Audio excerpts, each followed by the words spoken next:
Loving the Wounded Soul, karya Regis Mahdi, dibacakan oleh Sonardo Envantius.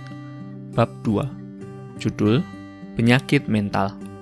Apakah depresi adalah sebuah penyakit? Depresi adalah penyakit nyata. Pernyataan ini selalu saya sampaikan dalam seminar atau diskusi mengenai kesehatan mental. Depresi, kecemasan, panik, dan bipolar disebut sebagai mental illness karena memang itu merupakan illness atau penyakit. Kita tidak semestinya mendiskriminasi sakit secara mental dengan sakit secara fisik. Namun, nuansa penggabungan kata sakit dengan mental berbeda dengan penggabungan kata sakit dan fisik. Jika digabungkan, kata sakit dan mental terdengar menyeramkan. Bayangan Anda pasti akan langsung melayang ke pasien-pasien yang dikurung di rumah sakit jiwa. Padahal, maksud sakit mental di sini adalah ketika kita tidak bisa berfungsi secara optimal sebagai manusia. Entah itu karena sedih, bad mood, atau sedang mengalami episode depresi klinis. Sama seperti ketika demam, hidung mengeluarkan lendir, atau ketika kaki keselio, kita akan kesulitan berjalan. Orang-orang akan mengatakan bahwa kita sedang sakit fisik karena tidak bisa berfungsi secara optimal. Jika kita mengalami sakit fisik, orang-orang akan menyuruh kita istirahat. Mereka juga meminta kita untuk menjaga kesehatan, minum air hangat, dan memberikan kata-kata yang menunjukkan kepedulian. Namun, jika berkata kepada orang-orang bahwa kita sedang depresi atau sakit mental, perlakuan yang kita dapatkan amat jauh berbeda. Orang akan segera menjauh, menganggap kita berlebihan, atau mengira kita hanya mencari-cari alasan untuk cuti bekerja. Banyak orang belum bisa menganggap depresi sebagai penyakit layaknya penyakit fisik. Mereka menganggap depresi hanyalah stres berlebih yang dialami oleh orang yang mentalnya lemah. Benarkah depresi merupakan penyakit? Apakah depresi hanyalah permasalahan psikologis, krisis eksistensial, krisis spiritual, duka mendalam, atau gangguan pada otak? Semua itu bisa benar, bisa juga tidak. Ada banyak perdebatan dari kalangan ilmuwan dan praktisi mengenai klasifikasi depresi. Secara sederhana, depresi adalah kekacauan terkait aspek biopsikososial. Secara aspek biologis, depresi terkait dengan landasan gen, struktur otak, dan senyawa kimia yang ada di dalam tubuh. Aspek psikologis disebut karena depresi didasari oleh suasana hati negatif yang berkepanjangan. Sementara pada aspek sosial, depresi terkait dengan hubungan seorang individu dan orang-orang sekitarnya. Selain itu, ilmuwan psikologi juga menambahkan bahwa depresi juga bisa dilihat dari aspek spiritual, yakni pemaknaan dan tujuan hidup yang bisa selaras ataupun tidak selaras dengan agama. Terkait dengan aspek biologis, depresi dapat dilihat dari sudut pandang biologis atau medis. Sebagian ahli kesehatan mental bersikukuh menyatakan depresi sebagai penyakit medis karena depresi sangat menghancurkan hidup seseorang, bahkan dalam beberapa kasus membunuh penderitanya. Depresi, meskipun seolah-olah hanya kekacauan pada tataran mental, juga memberikan dampak yang sangat besar pada fisik.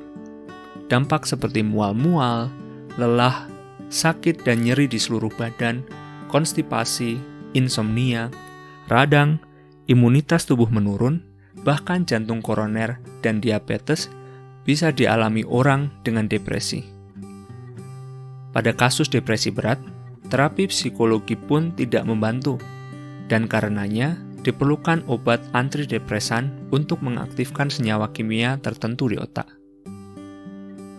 Tidak hanya berkaitan erat dengan tubuh, jika dibiarkan, depresi juga dapat merugikan suatu negara secara finansial. Di Amerika, misalnya, total beban ekonomi akibat depresi adalah 210,5 miliar dolar per tahun.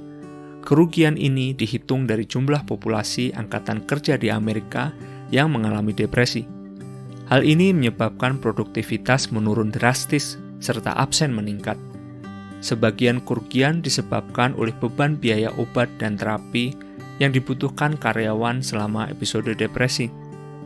Sebagian kecil biaya lain disebabkan oleh kasus percobaan bunuh diri pada karyawan yang akhirnya melibatkan ambulans, rumah sakit, dan polisi. Ketiga hal tersebut berdampak pada fisik, mengacaukan perekonomian, menyebabkan kematian, menjadi alasan mutlak mengapa depresi harus dipandang selayaknya penyakit fisik.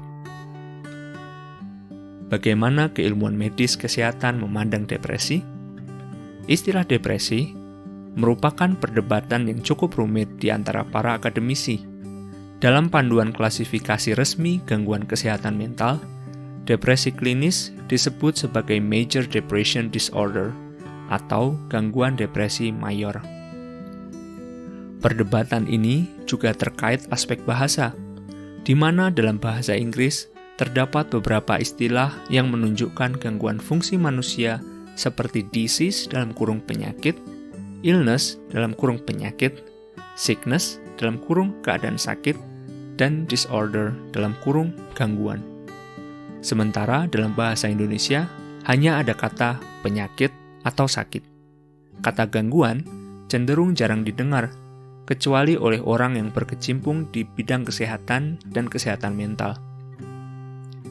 Disease mengindikasikan penyimpangan dari norma biologis sesuatu yang ada di tubuh, bagian tubuh, organ, atau sistem di tubuh.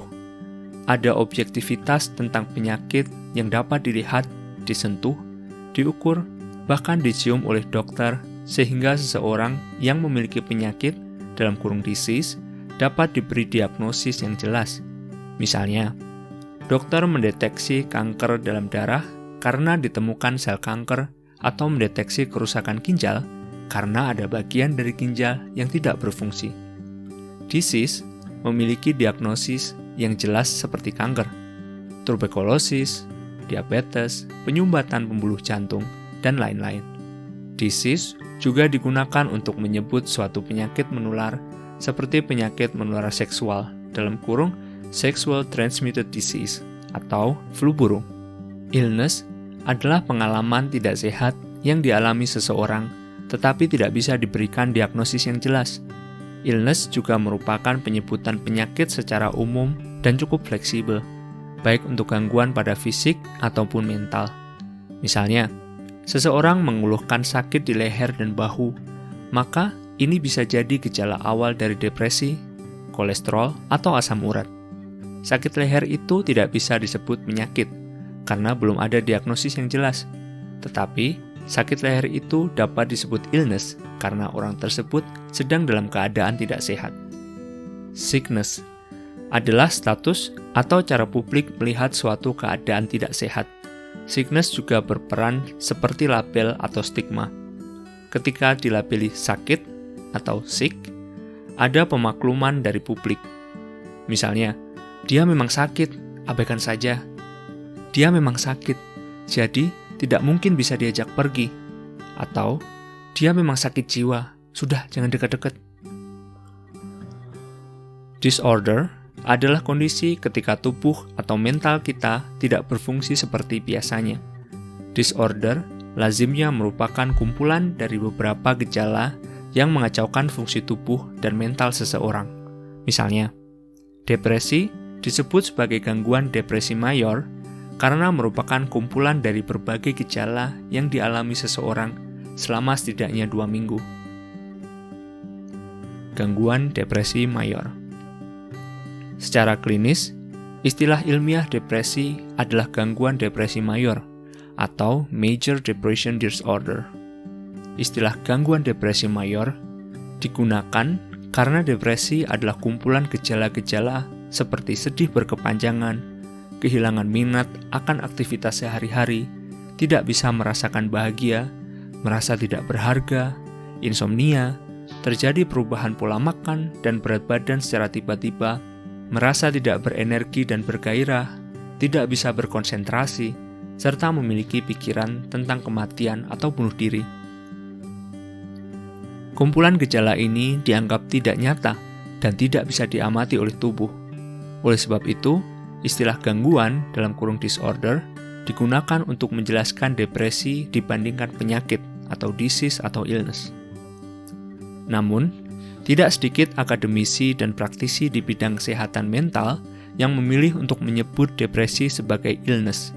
Illness dipilih karena depresi pada tahap ringan bisa tidak terdiagnosis, tetapi tetap mengganggu aktivitas seseorang sehari-hari.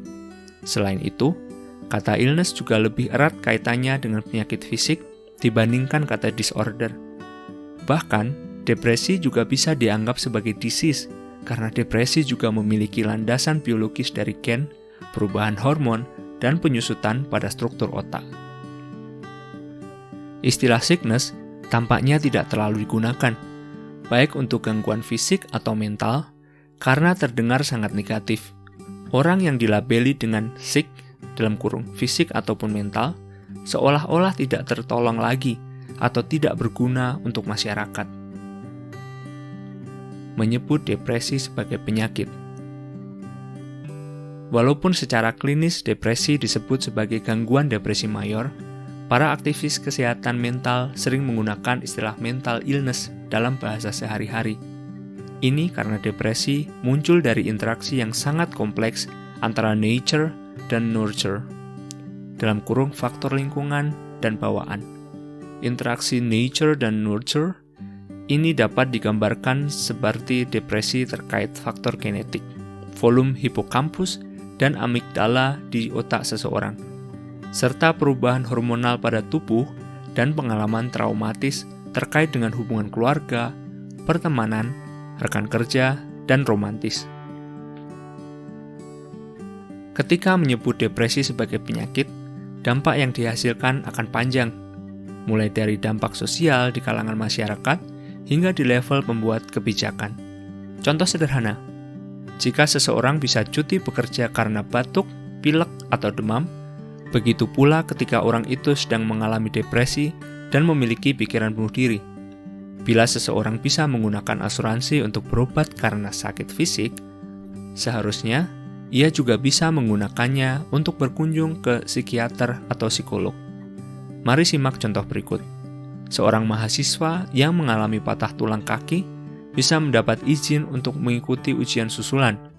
Lalu, apabila ada seorang mahasiswa yang tidak bisa berkonsentrasi, tidak memiliki semangat hidup, dan hanya memikirkan bunuh diri, apakah mereka tidak boleh izin dan harus mengikuti ujian?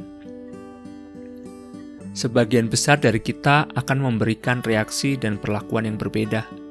Orang yang sakit fisik akan langsung kita respons dengan menyuruhnya istirahat, tidak boleh memaksakan diri, dan mengambil waktu secukupnya untuk pemulihan. Sebaliknya, orang depresi bisa saja dianggap lemah dan cari perhatian ketika harus izin dari aktivitasnya. Pada situasi sehari-hari inilah, praktisi, aktivis, dan sebagian akademisi akan mengatakan, mental illness is an illness. Depression is a real illness. Dalam kurung, penyakit mental adalah penyakit, depresi adalah penyakit nyata. Sementara para praktisi memilih untuk menyatakan mental illness is like any other illness. Penyakit mental sama seperti penyakit lainnya. Kedua pernyataan ini digaungkan agar masyarakat bisa menerima kondisi orang dengan depresi, tidak memberikan mereka stigma yang negatif, serta tidak menganggap depresi sebagai kekurangan atau kelemahan personal. Pada masa kini, edukasi mengenai depresi disejajarkan dengan penyakit fisik juga sudah meluas di berbagai media. Dalam film A Star is Born, ada satu dialog menarik yang disampaikan Ali dalam kurung Lady Gaga kepada suaminya, Jack Bradley Cooper, yang malu karena kecanduan alkoholnya yang dideritanya. Sebelum sang suami menyampaikan kesedihannya, Ellie memotong dan berkata, "It's a disease," sambil menggenggam tangan Jack. Film itu berusaha mengatakan bahwa kecanduan alkohol juga merupakan penyakit, karena memang ada orang-orang tertentu yang lebih rentan terhadap kecanduan. Sama seperti orang yang memiliki asma, alergi debu, atau alergi makanan tertentu di gennya, orang-orang dengan depresi juga memiliki kerentanan itu di tubuh mereka. Bisa dikatakan bahwa setiap orang memang lahir dengan kerentanan dan ketangguhan mental yang berbeda. Kita tidak bisa memilih seperti apa kerentanan dan ketangguhan yang kita inginkan. Dari penjelasan tersebut, dapat disimpulkan bahwa depresi memang sebuah penyakit dan tidak ada satu orang pun yang memilih untuk mengalami depresi. Sama seperti penderita asma atau alergi, mereka tidak memilih untuk mengalaminya. Kita pun tidak akan mengatai mereka dengan kata lemah karena mudah sakit atau sangat sensitif. Karena sudah mengetahuinya, kita diharapkan bisa memaklumi orang dengan depresi seperti orang yang sedang sakit. Dengan demikian, stigma negatif di masyarakat akan depresi dapat berkurang.